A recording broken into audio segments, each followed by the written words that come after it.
오늘은 부족해도 쓰임받는다라는 제목으로 말씀을 나누고자 합니다. 한번 따라해 보세요. 부족해도 쓰임받는다. 부족해도 쓰임받는다. 몇 번 말씀을 드렸는데요. 제가 예전에 우리 청년들과 함께 아프리카 탄자니아에 가서 선교를 한 적이 있습니다.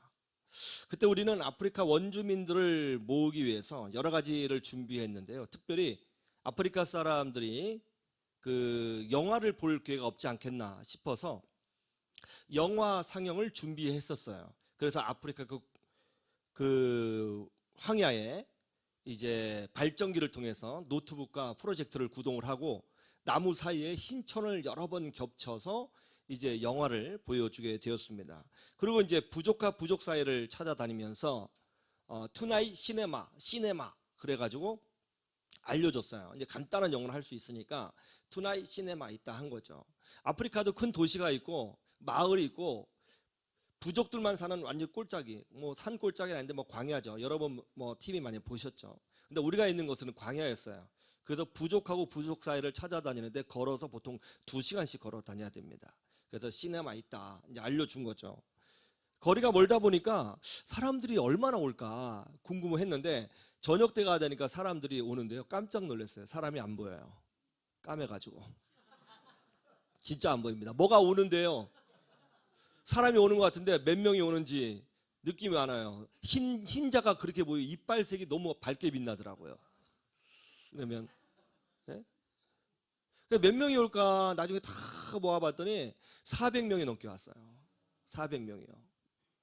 그래서 막 질서가 없기에 바닥에다가 막대기로 네모를 그려놓고 여기가 교회다 그랬더니 네모 안에 들어오려고 금 밖에 안 나가려고 서로 싸우고 야 정말 순수하더라고요.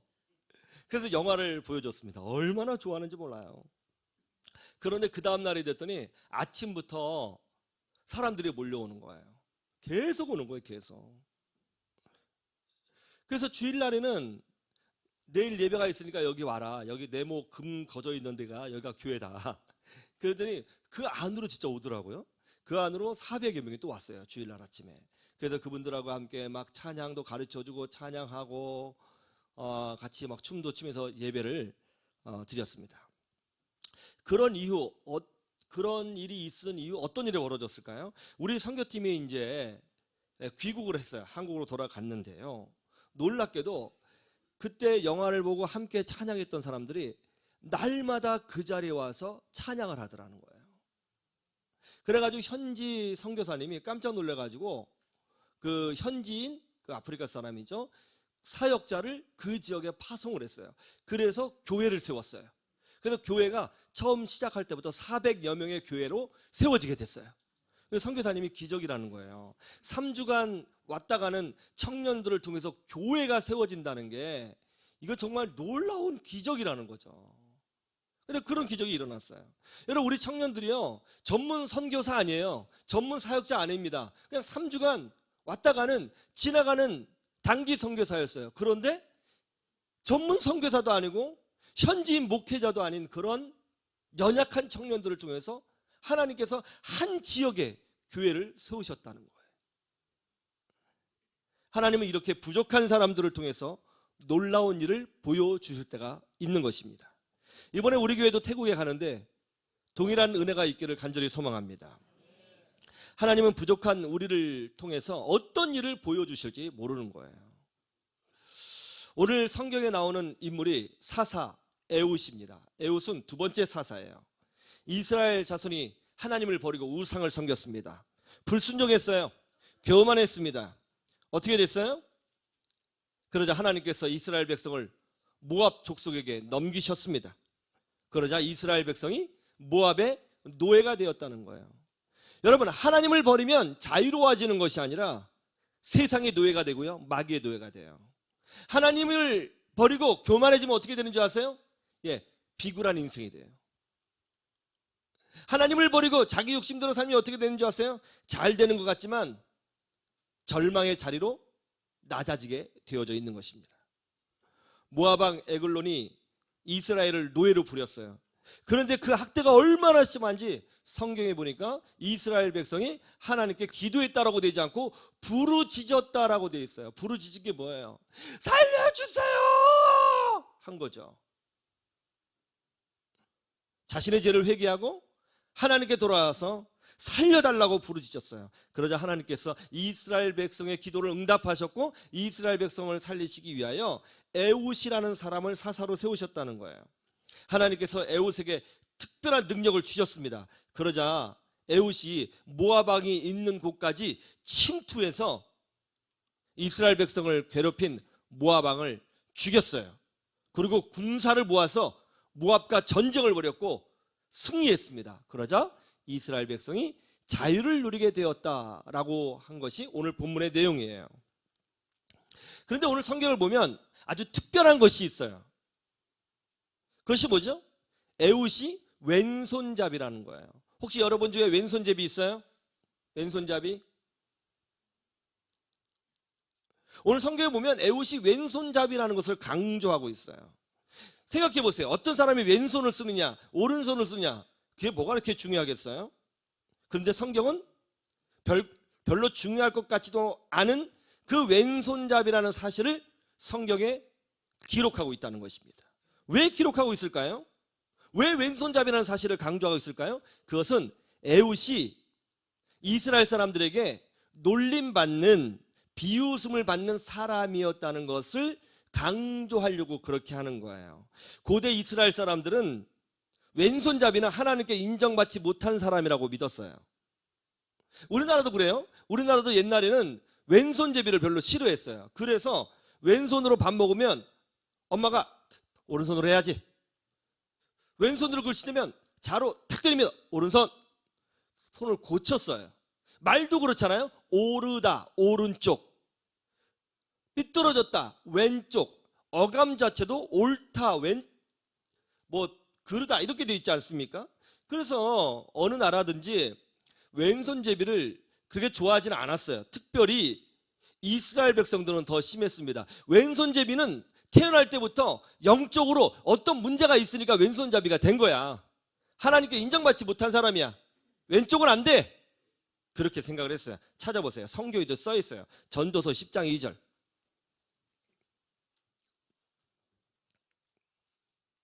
자, 전도서 10장 2절에 보면 이렇게 돼 있어요.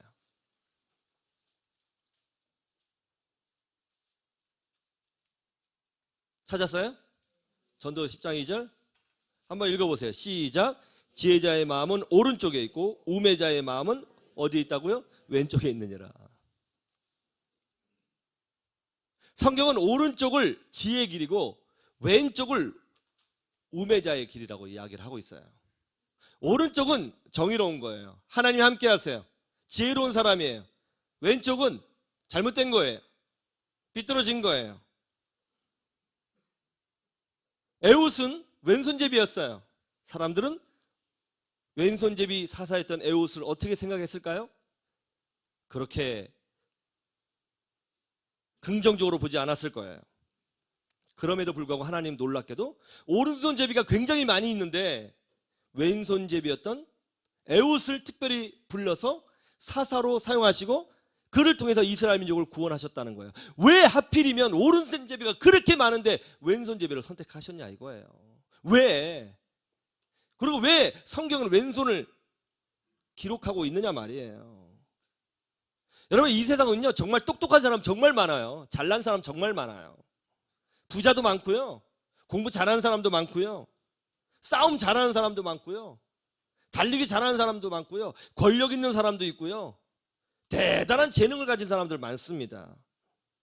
그런데 왜 하나님은 그렇게 대단한 사람들이 많은데 왼손잡이 에웃을 특별히 불러서 사용하셨을까요? 왜 인정받지 못한 사람을 부르셨을까요? 왜 사람들이 손가락질하는 사람을 부르셨을까요? 인정받는 사람을 부르면 군사를 모집할 때도 훨씬 더 유리하잖아요. 그런데 왜 약점이 있는 사람을 부르셨을까요? 왜 부족한 사람을 부르셨을까요? 그 이유가 있어요. 하나님께서 부족한 사람을 쓰시는 이유가 있어요. 그 이유는 뭐냐면 첫 번째로 영광을 드러내시다예요. 한번 따라해 보세요. 영광을 드러내시다. 신명기 7장 6절에서 7절에 보면 이런 말씀이 있어요. 신명기 7장 6절에서 7절. 너는 여호와 내 하나님의 성민이라. 내 하나님 여호와께서 지상 만민 중에서 너를 자기 기업의 백성으로 택하셨나니 여호와께서 너희를 기뻐하시고 너희를 택하심은 너희가 다른 민족보다 수요가 많기 때문이 아니니라. 너희는 오히려 모든 민족 중에 가장 적으니라. 하나님께서 이스라엘 백성을 택하신 이유가 뭐냐? 잘생겼기 때문에, 돈이 많기 때문에, 능력이 많기 때문에, IQ가 높기 때문에, 사람들의 숫자가 있기 때문에, 대단한 실력을 가지고 있기 때문에? 아니요, 오히려 반대라는 거예요. 하나님께서 이스라엘 민족을 택하신 이유는 숫자가 가장 적기 때문에, 무능력하기 때문에, 부족하기 때문에, 문제가 있기 때문에, 연약하기 때문에 선택하셨다는 거예요. 그러면 탁월한 민족을 선택하시면 하나님께서 일하시기도 편한데 왜 부족하고 연약하고 힘이 없고 숫자가 적은 이스라엘 민족을 선택하셨을까요? 여러분 생각해 보세요. 여러분이 사장님이에요. 직원을 뽑아요. 직원을 뽑을 때 탁월한 사람 뽑아요? 떨어진 사람 뽑아요? 그게 훨씬 낫잖아요. 일하는데. 회사에 들어왔는데 안 나왔어요. 이러면 어떻게 할 거예요? 야, 큰일 났다. 어떻게 자르지? 이럴 거 아니에요. 자를 수도 없고. 이 문서 좀 만들어 보세요. 잘 모르겠는데요. 이거 어떻게 할 거예요? 함부로 잘랐다가 요새 노동법도 골치 아픈데. 아니, 똑똑한 사람 뽑아야 되고 잘하는 사람 뽑아야 일을 하기 좋은 거예요. 근데 하나님께서는 하나님의 일을 하는데, 아니, 이집트라고 하는 대단한 민족도 있고 바벨론이라고 하는 탁월한 민족도 있고 메소포타미아 문명의 중동 사람들도 있는데 왜 이스라엘 백성을 선택하셨느냐고요. 숫자가 적고 부족하기 때문에 선택하셨다는 거예요. 왜 그럴까요? 출애굽기 7장 5절에 보면 힌트가 있어요. 내가 내 손을 애굽 위에 펴서 이스라엘 자손을 그 땅에서 인도하여 낼 때에야 애굽 사람이 나를 여호와인 줄을 알리라 하시매. 무슨 뜻인지 아세요? 이거예요. 제가 100m 달리기 대회에 나갔어요. 그런데 그때 제가 달리기 대회에 나간 그때 세계에서 달리기를 제일 잘하는 우사인 볼트도 출전한 거예요. 우사인 볼트 선수가 기록이 9초 1인가? 뭐 그런데 저는 기록이 몇이냐? 기록이 15초예요. 요새는 좀 더 안 좋아진 것 같아요. 한 20초나 21초 될 것 같아요. 근데 어쨌든 제가 우사인 볼트하고 달리기를 하게 된 거예요. 준비 땅! 하면 달려가는 거잖아요. 그래서 나도 이제 자세를 잡고 이제 준비 땅 하면서 달렸죠. 게임이 돼야 안 돼요? 그런데 웬일이에요? 발이 너무 가벼운 거예요. 왜 이렇게 가볍지? 왜 가볍지? 하고 느끼면서 열심히 달렸는데 8초 88 할렐루야. 8초대가 나왔어요. 8초대가 내가 8초대가 나왔다고요. 믿습니까? 내가 8초대에 나왔어요. 믿어요? 안 믿죠. 만약에 나왔다면 사람들이 그럴 거예요. 이거는 하나님이 아니고서는 설명 못할 거야. 이건 신이 한 거야. 이건 불가능해. 그러면서 나를 칭찬하는 것이 아니라 나를 통해서 하나님을 찾을 거예요. 이것이 약한 자를 썼을 때 나타나는 하나님의 영광이에요. 만약 우사인 볼트가 8초대를 뛰었어요. 그럼 뭐라고 그러냐면 하나님 안 찾아요. 야, 역시 인간의 능력은, 인간의 한계는 어디까지인가? 우사인 볼트 드디어 기록을 깼군요 하면서 우사인 볼트를 칭찬할 거예요. 근데 내가 8초대를 뛰면 사람들은 나 관심 없어요. 하나님을 찾게 될 거예요. 이게 바로 약한 자를 사용하시는 이유입니다. 그래서 오히려 무능력하기 때문에, 약하기 때문에, 권력이 없기 때문에, 나이가 많기 때문에, 돈이 없기 때문에, 배우지 못했기 때문에 하나님께 쓰임받는 경우가 많아요. 세상에서 직장은 사람을 뽑을 때 잘난 사람, 많이 공부한 사람, 똑똑한 사람, 배경이 좋은 사람 뽑아요. 하나님은 안 그래요. 하나님은 믿음의 사람을 뽑아요. 능력이 없어도 말이죠. 그래야 하나님이 드러나거든요. 그렇게 약하고 노예밖에 안 되는 이스라엘 민족이 어떻게 세계 최강대국, 그 당시에 이집트는 미국보다 100배 셌어요.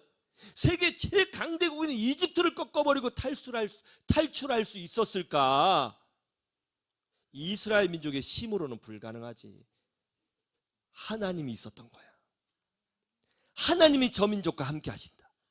하나님이 저 민족과 함께 하신다. 그러니까 이집트가 무너지고 저들이 자유를 얻은 거지 하면서 하나님이 드러나는 거예요. 왜 왼손잡이 에웃을 선택하셨을까? 그 당시 이스라엘 사람들은 우상 숭배에 빠져서 하나님을 잊어버렸어요. 하나님이 어떤 분인지 잊어버렸어요. 하나님을 알지 못해요. 부족한 사람 에웃, 사람들한테 손가락질 받았던 에웃. 너는 태어날 때부터 왼손잡이지, 태어날 때부터 너는 은혜가 없는 애야 라고 소리를 들었던 에웃을 통해서 이스라엘 민족을 구원해 내시니까 그제야 사람들이 에웃이 저런 애가 아닌데 하나님이 하신 거야 하면서 하나님을 보기 시작한 거예요. 왜 연약한 사람을 들어 쓰시느냐? 왜 부족한 사람을 들어 쓰시느냐? 하나님의 영광을 드러내시기 위해서 그렇게 하시는 거예요. 여러분 연약해요? 부족해요? 나이 많아요? 건강이 없어요? 물질이 없어요? 배운 게 없어요? 그렇기 때문에 하나님께 쓰임받을 수 있어요. 그렇기 때문에 축복받을 수 있어요. 이 믿음으로 승리하시기를 주님의 이름으로 축원합니다. 두 번째는 교만한 자들을 낮추심이에요. 한번 따라해 보세요. 교만한 자들을 낮추심. 고린도전서 1장 26절 27절 찾아보세요. 거기에 아주 놀라운 말씀이 써 있습니다. 고린도전서 1장 26절 27절.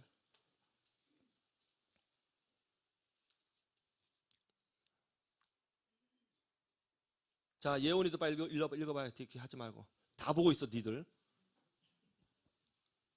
자, 고린도전서 1장 26절에서 27절 다 같이 읽어볼까요? 시작.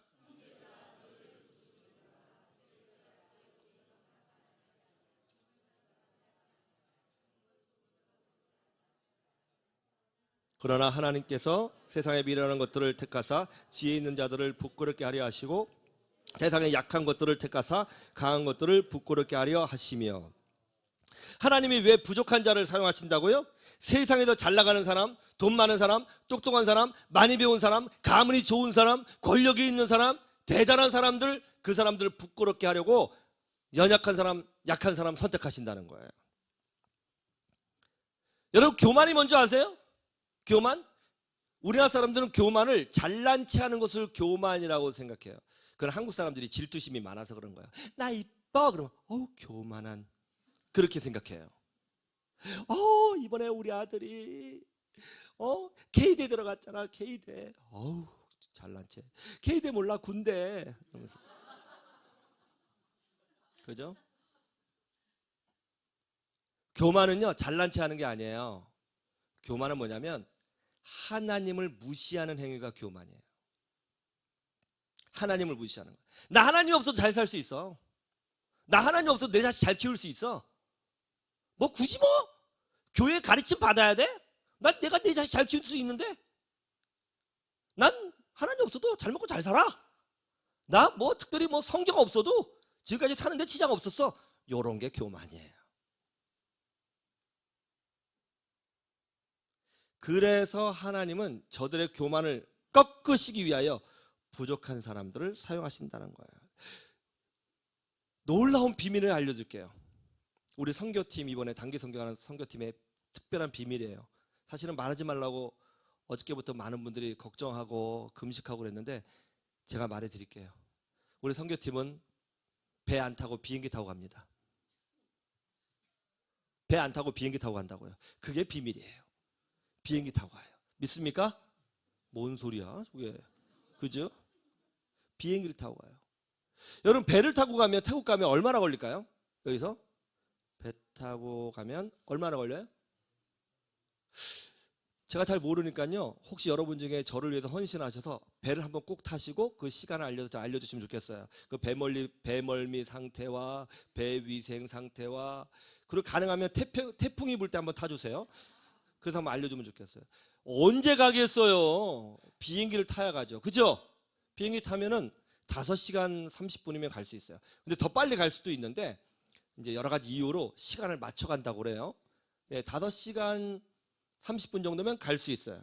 근데 여러분, 이 비행기 정말 혁명적인 거죠. 이 비행기가 없으면 세상이 어떻게 돌아갈 수 있겠어요? 지금 비행기 시대예요. 그런데 여러분, 이 비행기를 누가 만들었어요? 누가 만들었어요? 라이트 형제가 만들었어요.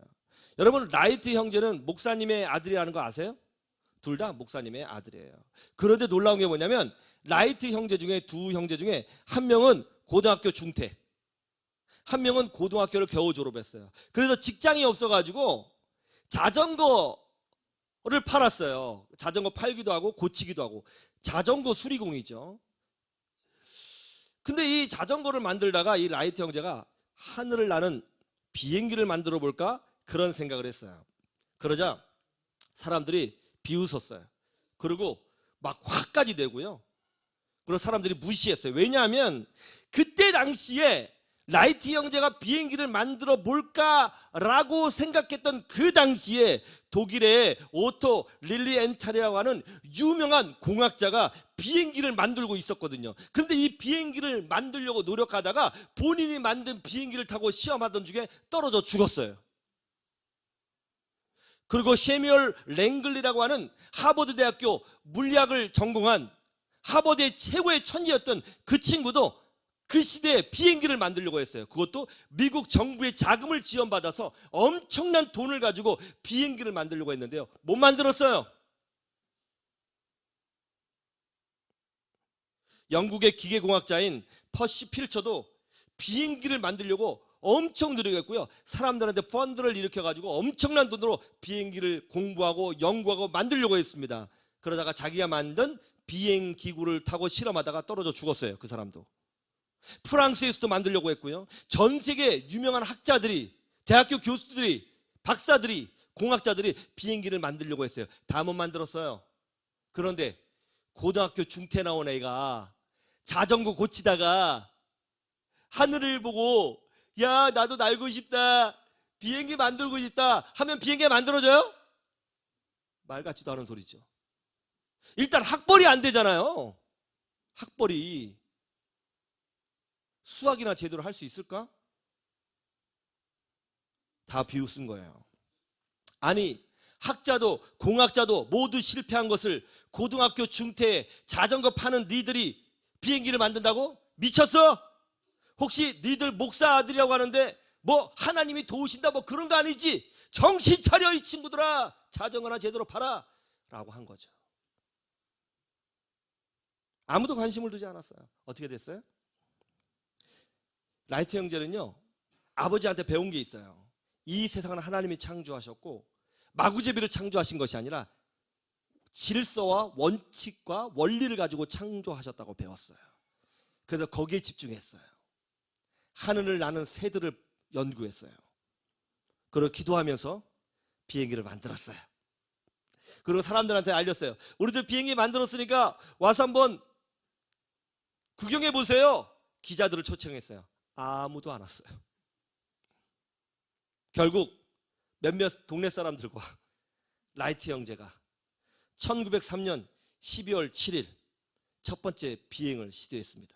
사람들은 떨어지면 어떡해, 떨어지면 어떡해 두려워했다고 그래요. 그런데 그 크고 무거운 비행기가 최초로 바로 삥 떨어진 것이 아니라 무려 12초를 날았어요. 똑같은 날 두 번째 시도를 했어요. 20몇 초를 날았어요. 세 번째 시도를 했어요. 40몇 초를 날았어요. 네 번째 시도를 했을 때 무려 1분을 날았어요.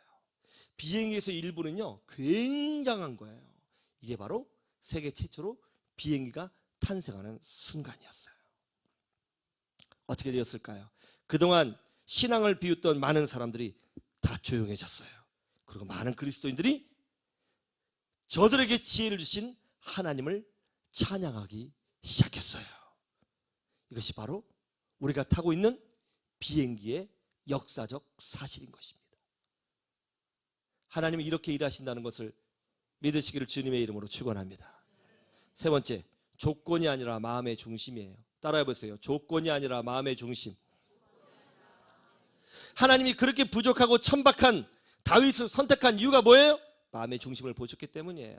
하나님께서 이방 여자고 과부였고 가난한 룻이라고 했던 여인을 선택한 이유가 뭐예요? 마음의 중심을 보셨기 때문이에요. 하나님께서 왼손잡이 에웃을 선택하신 이유가 뭐예요? 마음의 중심을 보셨기 때문이에요. 학벌, 외모, 가문, 개인의 능력, 권력, 사람들의 숫자, 돈 많은 것, 하나님이 여기에 매달려서 일하시겠습니까? 그러면 하나님이 아니죠. 하나님이 여기에 연연하면서 사시겠어요? 그러면 하나님이 아니죠. 하나님은 인간의 조건을 뛰어넘는 놀랍게 일하시는 전능하신 하나님이시라는 것을 믿으시기를 주님의 이름으로 축원합니다. 벤 카슨 박사님을 아세요? 세계 최고의 의사로 평가받고 있는 벤 카슨 박사님. 이분은요, 세계 최초로 머리가 딱 붙어있는 샴쌍둥이, 머리가 붙었어요. 태어날 때 머리가 붙었어요. 뇌가 붙어있어.